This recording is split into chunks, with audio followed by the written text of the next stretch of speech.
Namaste, friends, and welcome back to day 27 of our 30-day meditation transformation program. Today, I wanted to talk to you about Shiva. It's a big word. Shiva is a character, a personification of the divine energy that can be found throughout Indian philosophy, Indian religions. Shiva is prevalent in Hinduism, in Tantra, in Vedanta, even in some forms of Buddhism.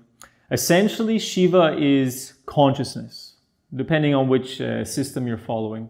But Shiva is the energy, the perception, the awareness that is always there. Shiva is unchanging and ever-present. Is God. It's what the Judeo-Christian religions would refer to as God. But what I really like, I'm not a devout follower of any specific religion, and maybe that's clear from what I've been saying, is that I think that everybody has their own path, their own discretion. And if you choose one religion that really suits with you, that's great, beautiful. I really think whatever helps you to find your faith, to not be a dickhead, any kind of belief system is amazing. I'm not sharing this information with you to tell you, oh, Tantra is the good one and anything else is the bad one. Not at all. I think that there's a lot of Christian teachings that I really resonate with. There's a lot of Jewish teachings that I really resonate with. I don't know that much about a lot of other religions, but I think that there is truth in everything. Every path is just the way to climb the same mountain. There's just different paths to the top. But what I really like in a lot of these teachings from the Indian philosophy is that their gods are not, that's it, that's all it is. They're more metaphors, more symbolic, so that the mind can understand what is beyond the mind. Because the idea of God, the idea of consciousness, the idea of the infinite universe are so far beyond the limitations of our mind that we cannot really contemplate how one can contemplate the creation of the universe. You know, it will always be fragmented or represented in metaphors or symbology. And this is what I really like about these traditions, is that there's kind of an awareness that they are metaphors, that they are symbolic of something beyond what our mind can really represent. So we've already spoken about one form of Shiva, and that was Bhairava. Bhairava is the terrifying one. And that's that idea of going to a place of pure consciousness is terrifying, because we're leaving behind the material world, we're leaving behind our body, our personality, our memories, and we're going to a space of infinity where we are aware of awareness itself, where we are pure consciousness. And that, for I think everyone, is terrifying. It might sound we might romanticize it, but that's the moment of death, essentially. Going to a space of death is perceiving without having a mind, a body, any sort of energy to process what is consciousness. So that is one form of Shiva. It's not what I want to talk about today. I just wanted to give you an idea that we've already spoken about one Shiva. The one I want to talk about today is called Shiva Nataraja. Now, Nataraja often is translated as the dancer. And you'll see this Shiva kind of in a wheel, in a kind of cool dancing pose. Nataraja can be more than the dancer. It can be the actor. Maybe the best translation is the performer. So Shiva Nataraja is the performer, one who comes to this place to act. And the beauty of this tradition is, or at least that's how I take it in, is that this life, is that this creation is an opportunity for consciousness to experience, to put on a play, to put on a show, to dance, to really experience all the myriad ways of experience that we can through our consciousness. And this is when we can be aware of this, that we are that actor, we are that vessel to play out this role. We are a character in some grand play of the cosmos.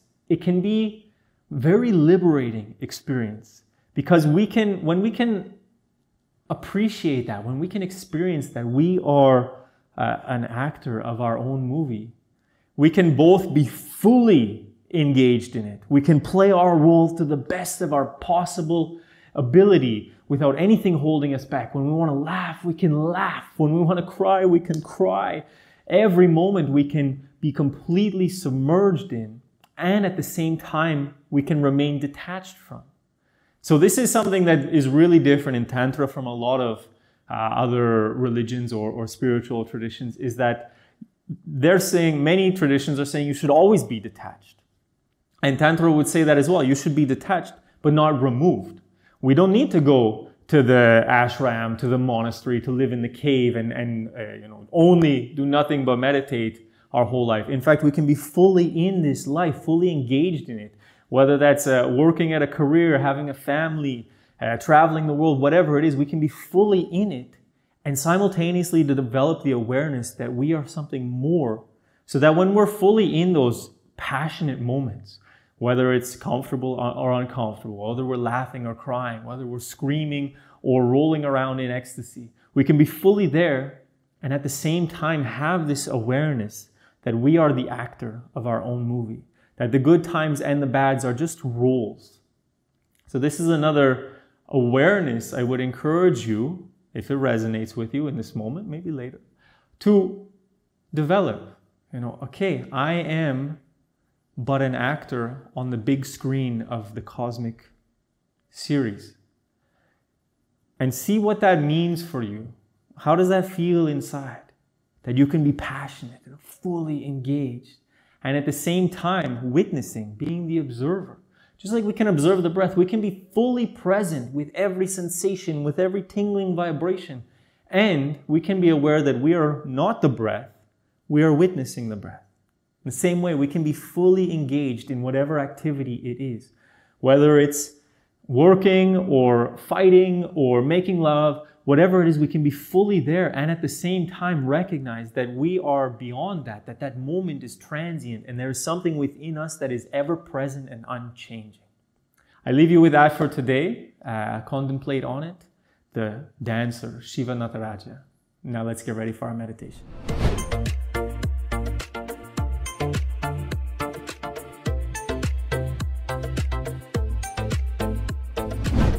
If you've been enjoying to learn about all these different aspects of Tantra and would be interested to go deeper into that, it is a topic that we are introducing throughout our journey to the chakras.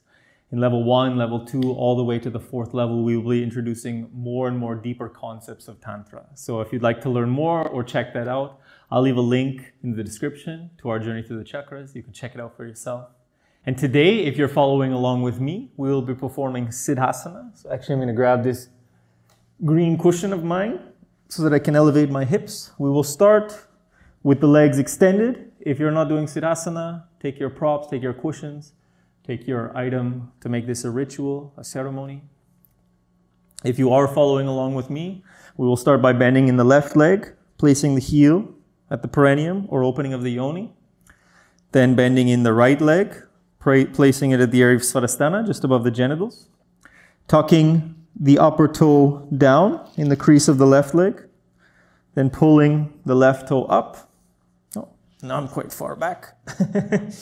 Making your adjustments to find comfort in the pose. If you are in Siddhasana, trying to have that pressure both at Muladhara and at Svadhisthana. If it's not the pose for you, find comfort in whatever pose you're in. Sitting nice and tall, pressing down, reaching up, shoulders back, heart open, eyes closed, deep inhalation through the nose. Open the mouth, side out. Oh, softening the body, softening the mind. Again, deep inhalation. Side out. Oh, massaging the nervous system. Feeling quite comfortable in this space now. One more time, deep inhalation. Side out. Oh, letting go. Sitting with the eyes closed. Attention turned inside. Taking note of where you are now before the practice. How you feel in your body, energy, emotions, mind.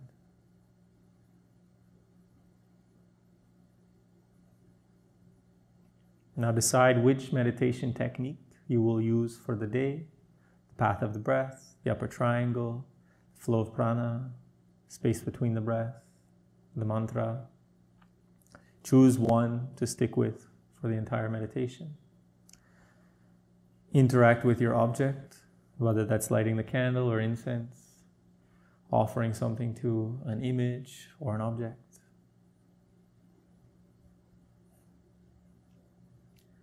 We will now begin our meditation.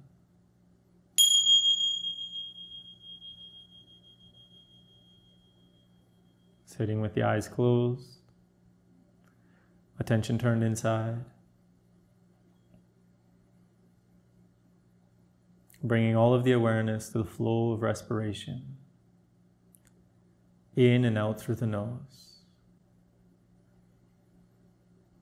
With each breath, softening into the body. With each breath, relaxing deeper the mind. Then using any technique to observe the flow of breath. Staying fully present to the flow of respiration. At any point the mind wanders, noting, I am thinking, I'm coming back to the breath. Allow yourself to be fully present with the breath. A pure witness.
Sitting with the eyes closed, attention turned inside, noticing where you are now, in your body, in your mind.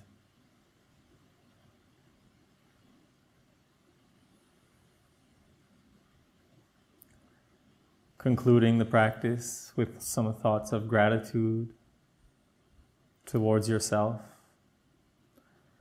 for taking the time and effort to do this practice, to make your way through this program.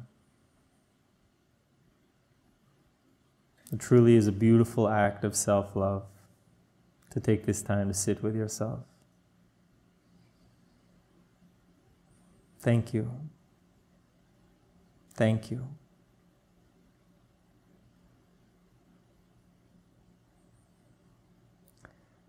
Take a deep inhalation into the heart. And as you exhale, gently coming back, so that I can thank you for joining me, for sharing your practice with me. Hope you enjoyed the practice. As usual, let me know in the comment section how it's going for you. If you have any questions, I'm always happy to hear from you. Have a beautiful day. Namaste.